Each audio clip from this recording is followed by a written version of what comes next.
Hello everybody, it is May 3rd, 2025 here in the United States of America.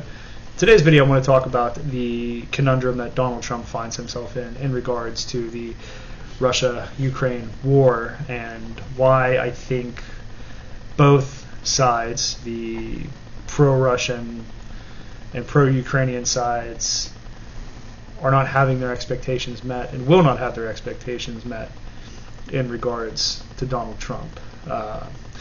I think what happened, and this is my assumption, when Donald Trump first came into office and was talking about ending this war, I think he was under the assumption that Russia was in a much worse position than it really was. Much of Western intelligence has continuously and foolishly underestimated Russia throughout the entirety of this war. Instead of looking at this war from a realistic perspective in regards to economics, production capability, and actual military losses on the ground, it seems Western leaders have been wrapped up in this idea that seems to just continuously propagate throughout the Western world, this constant underestimation of Russia as a capable world power. You know, they can't field good equipment, some of their men are fighting with shovels, their troops are hungry and starving, they're defecting or deserting in droves, their tanks don't work, their airplanes can't take off. But then you look at the reality on the ground.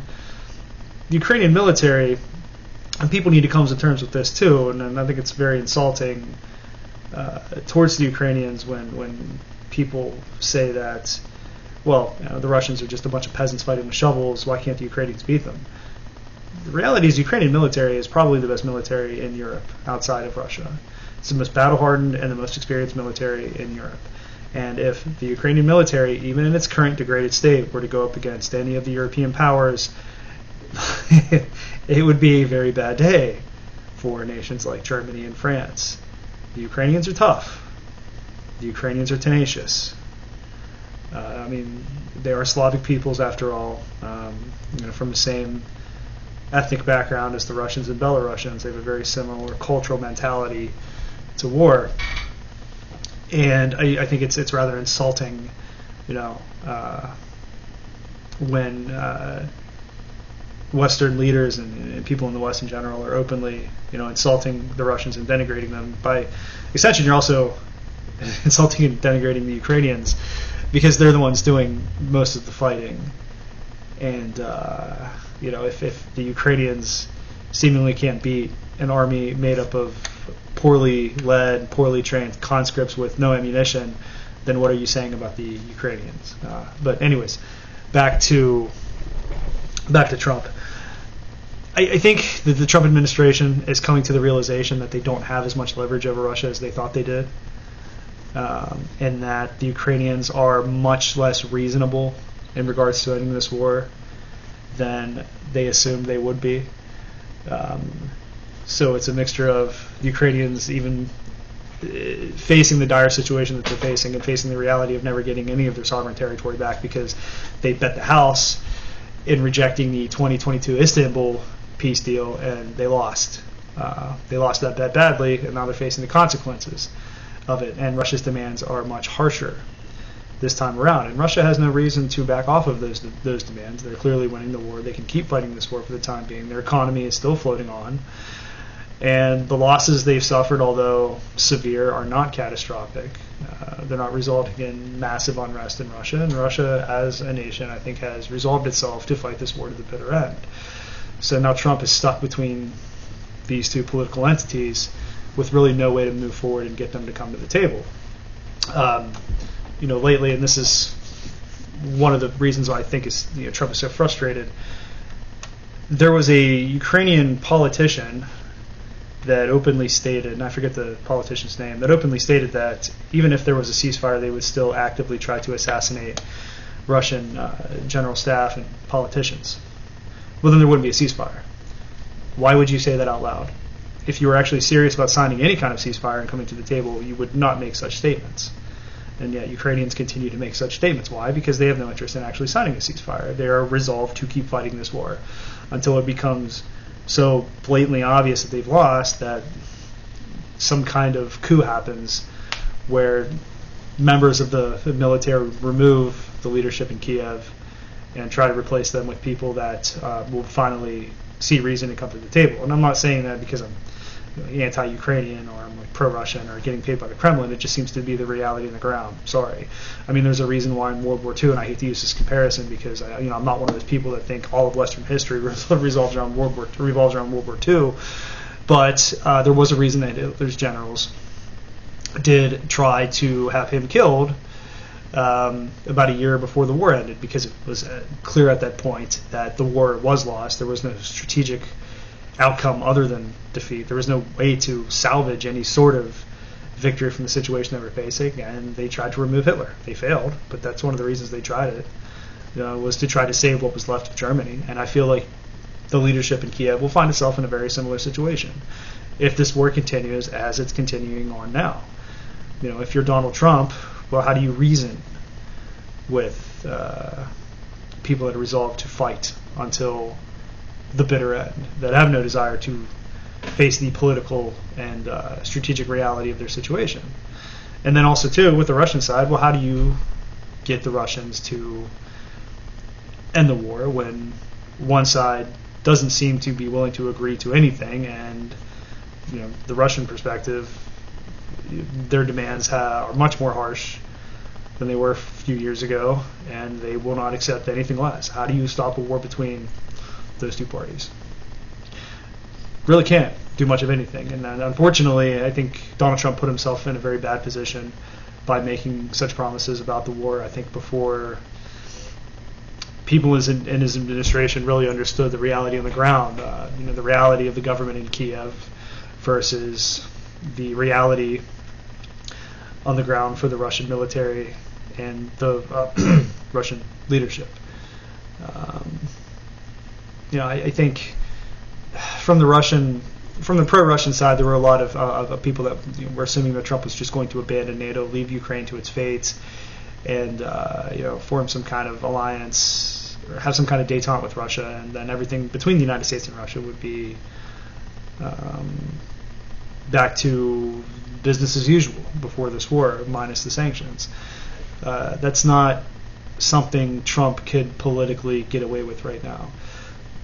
Trump would be accused of abandoning his allies, abandoning NATO. Now, Trump's rhetoric in regards to potentially leaving NATO or it being a pointless and useless alliance was to coerce NATO members to pay their fair share.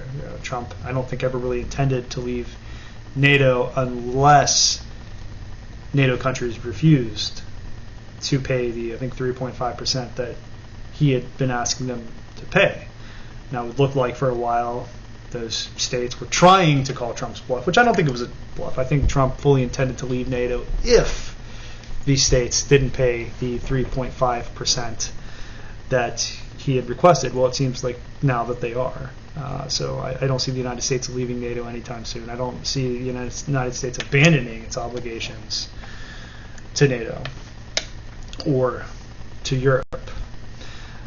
So Trump, politically speaking, can't really just dump Ukraine at this point. He can't be seen to be capitulating in any way, shape, or form to Russia. There are many people in the Republican Party that would not allow this to happen and be very vocal about their opposition to any kind of decision that would make it obvious that Russia has been allowed to achieve a military victory. Now, the reality on the ground is I think that military victory is inevitable. And I think, and this is just the brutal truth of it, the best outcome here, if everybody actually wants this war to end in the next few months, is for the current Ukrainian leadership to be ousted from power, for new leadership to come in, to assess the situation in a reasonable and pragmatic manner, and then come to the table and work something out with the Russians from the understanding that they have not won the war and they cannot win the war, and that there's no way to win this war other than by some miracle, with Russia collapsing overnight, or the outbreak of World War III. That seems to be really the only way. Now, is Trump going to allow that to happen? I don't know. I think politics is a very dirty business, and intelligence agencies in the West are very amoral agencies. And if it really came down to it, where President Zelensky was really seen as that much of a liability, why wouldn't we just tacitly support another revolution, another coup? I mean, the United States and the CIA has supported dozens of coups for its own interest, and don't pretend like we haven't. I mean, we're not the only ones. But it has happened plenty of times. So would that happen again in Ukraine, so the West could wash their hands of a war they can no longer pay for, and a war that seemingly can't be won, and that no other country is prepared to enter in earnest? Would that decision be made in the U.S. leadership to more or less hang Zelensky out to dry? Well, I don't know. And how would nationalist Ukrainians react if that were the case? If it was clear that the West had backed a coup against Ukrainian leadership in the hopes of ending the war quickly and salvaging some kind of relationship with Russia. Keep in mind, these people were given years of military training, billions of dollars of military equipment, and they're currently some of their military is currently some of the most experienced, or they have some of the most experienced and battle-hardened military units on the face of the planet. So it's a bad situation all around. This war was, I believe, a massive strategic mistake that the West really has no good off-ramp on politically. It's either continue to support Ukrainian leadership to whatever bitter end comes, or force Ukraine, one way or the other, to come to the table and capitulate to Russia and give Russia its victory. I mean, Russia will spin it as a victory. Sure, they didn't take the entire country. Sure, they suffered some fairly horrific military casualties, but at the end of the day, if this war ends on Russia's terms, then its political goals stated at the beginning of this war have been met, which equals victory. And if well over 100,000 Russians died to get there, well, the Russians still aren't going to consider that a loss. They'll consider that a necessary sacrifice to finally deal with NATO encroachment on their borders, and to finally, from their perspective, this is how the Russians view it. They stood up to the West, they fought against the West, and they won. That is the victory that they see down the road if they continue this war. That is what they believe they will achieve, which again makes Russia a bit more hesitant to sign any kind of premature ceasefire, because to them victory is more or less all but assured at this point. It's just a matter of time. So if you're Donald Trump, well, how do you get that party to come to the table?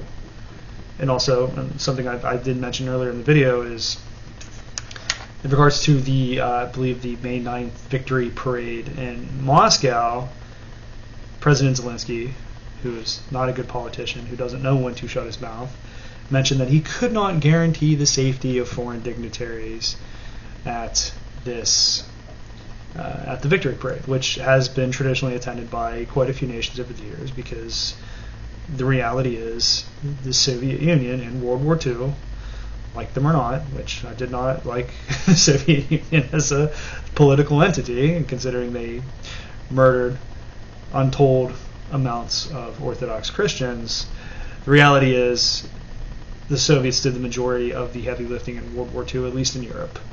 They suffered the vast majority of the casualties and faced the vast majority of the Wehrmacht and SS. So this is an extremely important day for them, and it's an extremely important day for other countries around the world to acknowledge the sacrifice that they made in their participation in World War II. Why, on God's green earth, if you're President Zelensky, would you tacitly threaten Xi Jinping and all the other leaders attending? Imagine if Ukraine were stupid enough to carry out some sort of terrorist attack on the May 9th victory parade with other world leaders present and possibly in danger. If a bomb went off within the vicinity of Xi Jinping, how do you think China would react to that kind of provocation? This is the issue with Kiev, though. There's no pragmatic forward thinking. Everything is based off of the Russians wronged us, we got invaded, we have to fight, no surrender, no coming to the table. Whatever's necessary to win this war, we'll win this war. And if we drag the world down with us, so be it. That's the mentality that they have. If Zelensky didn't have that mentality, then why would he say something that would tacitly threaten the president of China? Maybe it's to try to coerce world leaders into isolating President Putin by making them feel threatened. I don't know. But if you're Donald Trump, how do you deal with that? How do you deal with a leader that you're trying to bring to the negotiating table, constantly making ridiculous, over-the-top statements like that just ruin negotiations, that make the government in Kiev seem completely unreasonable, and that a government that Russia could never trust the word of, which they, as of right now, they don't. And that's the reality of it. I think the West has found itself in a very difficult situation politically in regards to Ukraine. Europe does not want to dump the Ukrainian project. They want to fight this war to the bitter end. They're not looking at it in a pragmatic fashion. The Russians have every advantage conceivable right now, and to them victory is all but assured. It's just a matter of time. So how does Donald Trump get those two parties to the table? At least right now, I don't think it's possible. And I think the only way that it's possible is if this war continues on for another few months and Ukraine suffers several catastrophic defeats, and then maybe a change in leadership happens. I'm not advocating for that. I'm not saying that should happen. I'm not cheering that on. I'm saying that if you look at the reality of the situation on the ground, that seems to be the only way that this war would end within the next year. I don't see some kind of regime change happening in Russia. There doesn't seem to be massive discontent in regards to the war. And the only discontent I seem to see coming from Russia is that this war was not fought in earnest from the start, that it was not taken seriously from the start, and that Russian leadership, Putin included, was naive in the first few years of this war, that a diplomatic solution could be found and that it should just be ended as quickly as possible, and that Ukraine should be crushed militarily. I mean, if there was any kind of coup against Putin, it certainly wouldn't come from liberals. It would come from hardliners that would turn all of Russia's military might immediately against Ukraine, and I'd say probably take everything up to the Dnieper. Russia's economy seems to be fine. They've been able to weather sanction after sanction after sanction. That's another problem that President Trump finds himself in. It's, okay, well, what leverage do they have over Russia? What other sanctions could they levy against Russia? I mean, sure, oil prices have fallen, but if anyone out there thinks that the Russian economists and the Russian government hasn't planned for that and didn't have some kind of contingency in place for falling oil prices, I can tell you right now, you're probably out of your mind. I mean, these people aren't stupid. This is something they've prepared for decades. So I think this is where President Trump seems to be stumbling a bit now, is his foreign policy. The obligations to Europe and how deeply the United States is actually wrapped up in this giant conundrum of the Russia-Ukraine war is something that he's having a much harder time getting himself out of than I think he realized. It's a much more difficult situation to get out of and maneuver through politically than he realized. I think the only thing at this point that he probably could do, and again, he couldn't politically afford to do this, not here in the United States and not in the West, is just cut Ukraine loose and then let the war play out. But he won't do that. He can't do that. People from the pro-Russian side might say, well, why doesn't he? Why doesn't he? He easily could just dump Ukraine. No, he can't. And it's not just pro-Russia people that say that too. It's people that are looking at this war from an objective and pragmatic standpoint, like myself. But again, that's not a realistic expectation that can be placed upon the Trump administration. And then also too with Israel, for example, we have the United States government has such a deep connection with the state of Israel, which many people are becoming very dissatisfied with, especially on the populist right, that just simply not going to war with Iran is much more difficult than it sounds. Well, why doesn't Trump just not bomb Iran? The amount of power that the pro-Israel lobby has in the United States over the Republicans and Democratic Party, over military leadership, over funding, over anything you could imagine, makes it much more difficult for Donald Trump just to tell the Israelis no. You think he'd be able to do so, and many people wonder why that he can't. But again, politically, that is a much harder decision to make than people realize because of the amount of influence Israel has over the United States and over members of Congress, and just how much influence they have in general over evangelical Americans and their theological views on the state of Israel. Almost all of those people exclusively voted for Donald Trump and the MAGA movement. So Donald Trump was probably worried, well, if he's seen to be abandoning Israel, well, what happens if those MAGA movement voters who are very pro-Israel evangelicals decide to sit it out in the midterms as some kind of punishment against Trump and the Republican Party?